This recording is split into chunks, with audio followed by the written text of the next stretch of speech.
Hello everyone, this is Leaf, and in this video I will showcase Kuva Zarr. It is overall a great weapon, and with some help from Helminth we're going to be able to nuke Steel Path. First of all, let's look at the weapon. We will be building around the cannon mode. Mirage mode is nice and all, but I don't think slow firing weapons that require aim fit in the fast pace of this game. Only Warframe who can make use of those weapons is Mag in my opinion. The weakness of the cannon is its reload speed and the stagger mechanic, which will keep knocking you down at the worst time possible. It will tank your DPS really bad. To avoid it, you should use Prime Sure-Footed or Power Drift Sure-Footed for the trio on your Warframe. You will get screwed really bad even with Handspring. Injecting Titania Spellbind on your Warframe with Helminth is also a viable choice. The cannon has pretty nice critical chance at 25% and 2.5 times critical damage is very good. The status chance is at 31%, so if you're willing to precisely hit the enemy, it's not a bad idea.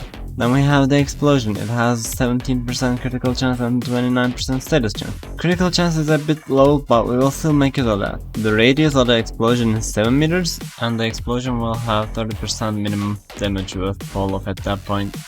There's also the bomblets. They won't be dealing so high damage and they will have 1/6 of the status chance as the original cannon, but they are still some value, so we should make sure to utilize them properly.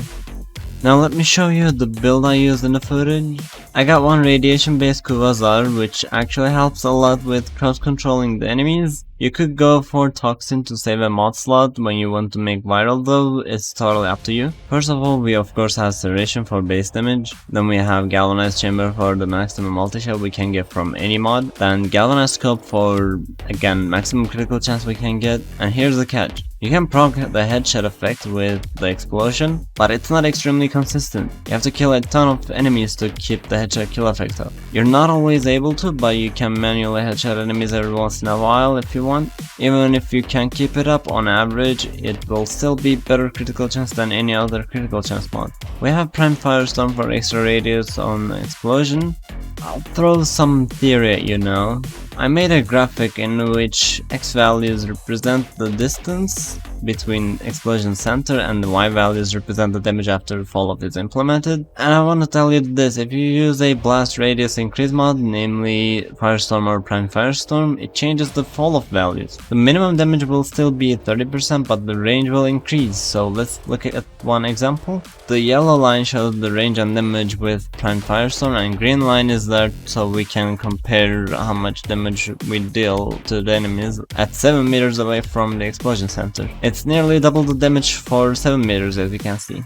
The difference will be smaller below 7 meters, and after 7 meters you won't be dealing damage to any enemies, so there is no fair comparison at that point. So this is how important Prime Firestorm is in our build. We're not just increasing the amount of enemies we hit, but we're getting increased damage on the enemies that we would hit either way. Next up we have Vital Sense for extra critical damage and our Toxin Call to make viral. And next mod is Hunter Munition, so we get the true damage bleeds for especially the heavy units. You can use Prime Fast Hands and remove Toxin mod if you have a Kuva Zarr with base Toxin. Exilus mod, you can use Vigilante Supplies to get your ammo back easily, or ammo drum if you're using carrier prime already. You can use Twitch for holster speed if you use the setup we will discuss in a bit. Our Arcana choice should be Primary Merciless for the reload speed, and the ammo maximum is nothing to sneeze at. This will be our main build that goes with any setup. It is a great build which should be used in Steel Path survivals, especially solo. You will not get as high value out of this build if you run in squads where enemies are extremely scattered or in capture missions.